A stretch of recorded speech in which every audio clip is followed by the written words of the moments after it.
Okay, so before we start reviewing this beer, I do want to go ahead and mention the beer that we reviewed on the last episode that they won't get to hear, just Okay. so we can still have it in the running. Mm-hmm. So last week we reviewed a beer called Wick for Brains. Yes. From the Nebraska Brewing Company.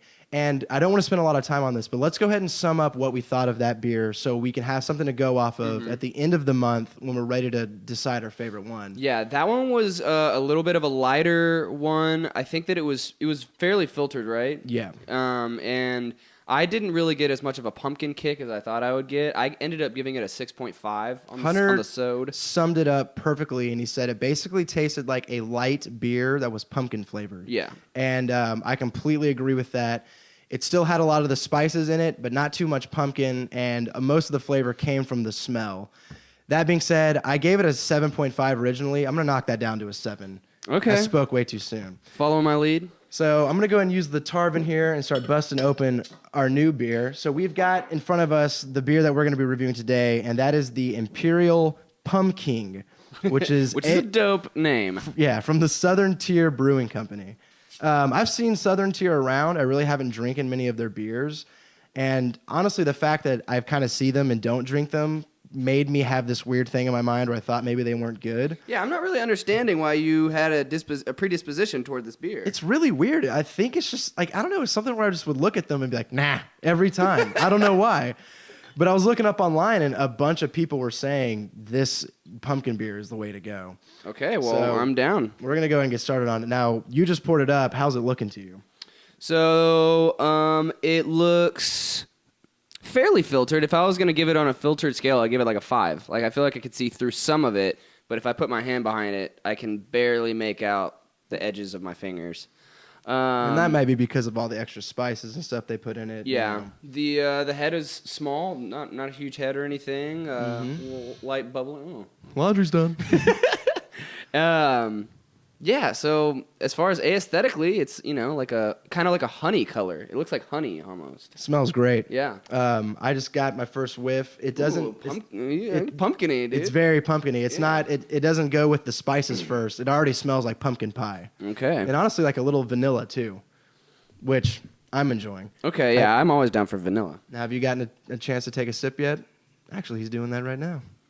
How you feeling? Wow. Wow. It's like a pumpkin cream kind of Holy beer. shit. Dude, that's like what you're looking for. Oh, man. That's what Chase has been looking for, I think. I'm feeling good about this one. Chase is happy. Chase is getting excited. That's good, dude. It's really good. It's what you'd expect out of a pumpkin beer. Like, if someone's going to say they're going to brew a pumpkin ale, this is like what I'm thinking I'm going to drink. This is great. I really enjoy this. I think you calling it a pumpkin cream is perfect. It's like super smooth and easy to drink. The pumpkin is what is really there on the forefront. The aftertaste is just like a hint of spice, almost like the crust of a pumpkin pie. Pumpkin pie crust was exactly what I was going to say. Yeah. Jesus. We're on the same page, dude. We're always finishing each other's sentences. Sandwiches? Sandwiches. All right. Well, first impressions. I kind of like how what I want to start doing in the show is giving more of our exposition on the beer in the halftime because it always is sort of colder in the beginning. Yeah. But our first impression is definitely a positive one. Right, yeah. I mean, you can't negate the first impressions. It's always going to be there. All right, man, we're back, and we've spent a lot of quality time with this beer. We've gotten a couple dates. We're doing, like, we knock on the door when we pick them up. Are we like on a third date, or? I think we're at second date. We just had our second date. Okay. We're thinking about the third date. We're getting excited about the third date. Which means this beer has done well enough to hang around for the third date. It does. Hunter, how do you feel about this beer as far as, like, the dates have gone?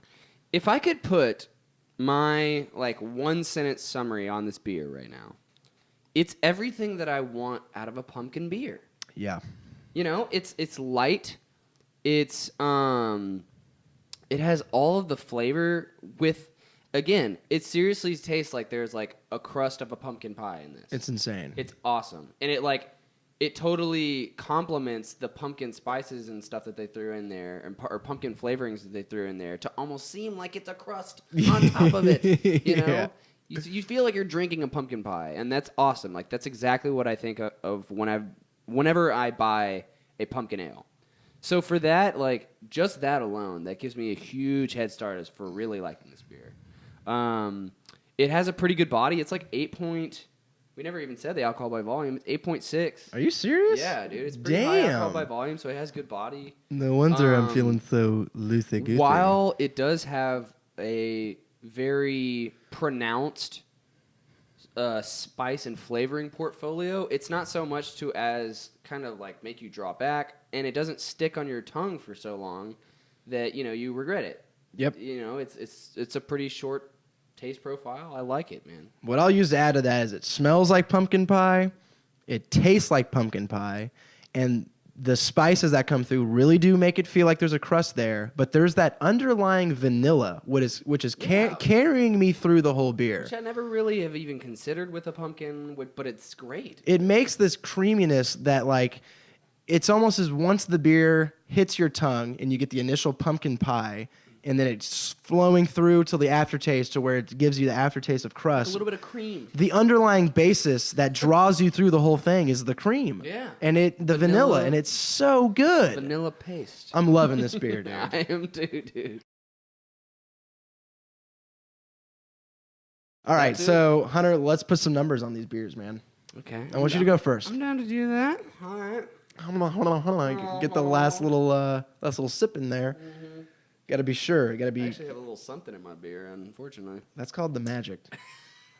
It's more like dust. It's Witty. That's Mark Wahlberg droppings. You can't bring that on a Witty Banter, man. That's true. I've given him the channel to infiltrate our show. Okay, so I'm not going to really do a whole lot of reiterating. I feel like, the people that have been listening to the show probably understand how I feel about it. It is super pumpkin-y. It tastes like a pumpkin pie.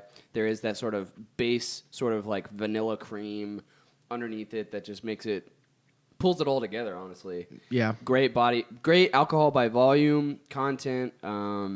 It's nice to look at. I'm going to give this... Wait. Before you put a number on it. Okay. Remember, we're going to be giving these numbers as just a realm of in the pumpkin beers, right? In the pumpkin beers, yes. So if it's our favorite pumpkin beer we've ever had, that means it's a 10, correct? Yeah. Right? I mean, I don't want to say... when I think of 10, I think of 10 as almost like something that can't be reached. I think of 10 as like, it doesn't matter, like, if I give this a 10, I'm basically saying that, like, no pumpkin beer will ever beat this. Right, and we haven't had enough pumpkin beers to really say that. Exactly. But, okay, well, anyway. So I'm gonna give this... I just wanted to give context to this rating system. Yes. Okay. And, yeah, that's kind of what I'm going to do. Usually we kind of go for, like, an overall experience and don't really try to get into the specific genres of beers, This time I think we really want to kind of cater it to pumpkin beers. So I'm going to give this a 9. Perfect. I really, really like this beer. It is honestly like the perfect pumpkin beer for me, man. I can't really imagine that many more things being added into a beer such as this that would make it better, So a 9 is about as good as you're gonna get. I'm gonna match you. I'm gonna give it a 9 as well. I think this beer is amazing. It smells like a pumpkin pie that just came out of an oven. It tastes like a pumpkin pie that just came out of the oven. And the aftertaste tastes like pie crust. And the whole time it's super smooth because of its high alcohol and its vanilla. The one thing, I almost gave this beer a 9.5. Now, the one thing that held me back from it is I still get this weird tinge of like a sweetness or something towards the end of the aftertaste. It's like after the crust is there, there's this weird little thing that like I honestly am not really digging too much. Okay. It's like oh so good and whoa.